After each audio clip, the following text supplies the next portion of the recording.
ये कह रहे हैं कि हमने ने उनके साथ ताउन भी नहीं किया, बल्कि कुछ ने तो ये शिकायत भी की कि धमकियां भी मिली हमले की तरफ से।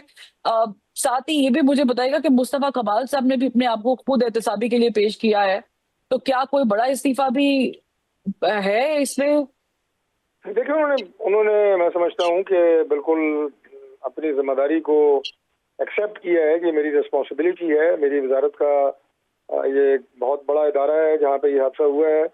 और इसमें जो गफलत बरती गई है उसमें जिन लोगों को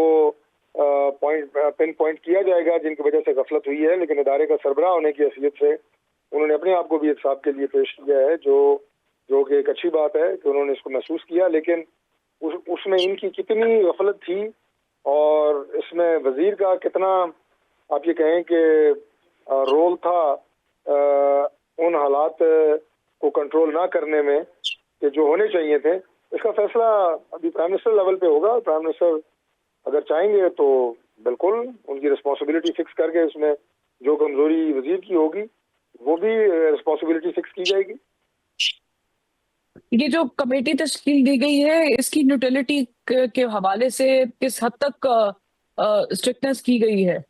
ये प्राइम मिनिस्टर खुद इसको देख रहे हैं, और बिल्कुल ये कमेटी जो है ये बिल्कुल मेरिट पे उन तमाम तर कमजोरियों या कोताहियों का जिनकी वजह से ये हादसा हुआ या इन जानों को नहीं बचाया जा सका, ये सारी रिपोर्ट इंशाल्लाह ताला देगी। को 14 घंटे में रिपोर्ट भी पेश करनी है, एक हाई ऑफिसर को सस्पेंड भी किया गया है, लेकिन ये क्या आप समझते हैं कि काफी है? क्योंकि जब वफाक बजट पेश करती है, बजट मुख्तस करती है, 3 सालों में 22 अरब रुपए का बजट दिया गया है पेप्स को, का एक अलग से बजट जो है स्पेशल एलोकेटेड होता है, तो क्या आप समझते हैं कि वो बजट के बाद ऑडिट भी जरूरी था? और ये जो लैप्स हुआ है इसके बाद तो ऐसा लग रहा है बहुत सारी चीजें खुल गई, तो गवर्नमेंट क्या यहाँ तक महदूद रहेगी कि और भी इस्तीफे और भी सस्पेंशन होंगी? देखिए, बजट तो हर साल की तरह दिया गया था और बिल्कुल दिया जाता है, जो भी जरूरत होती है जिस इदारे की वो गवर्नमेंट को भेजते हैं कि ये हमारी रिक्वायरमेंट है, और बजट तो दिया जाता है। लेकिन इस तरह के जो हादसात हैं इनकी रोकथाम के लिए जो इन इंस्टीट्यूशंस के अंदर तमाम तर हिफाजती इकदाम होने ही चाहिए, पहले तो उनकी फराहमी को यकीनी बनाना चाहिए, और उसके बाद अगर खुदा न खास्ता कोई हादसा होता है तो जो इन हादसात की मदद के लिए दूसरे इदारे हैं, फायर ब्रिगेड है, हमारी सिविल डिफेंस के इदारे हैं, वो कितनी देर में पहुंचते हैं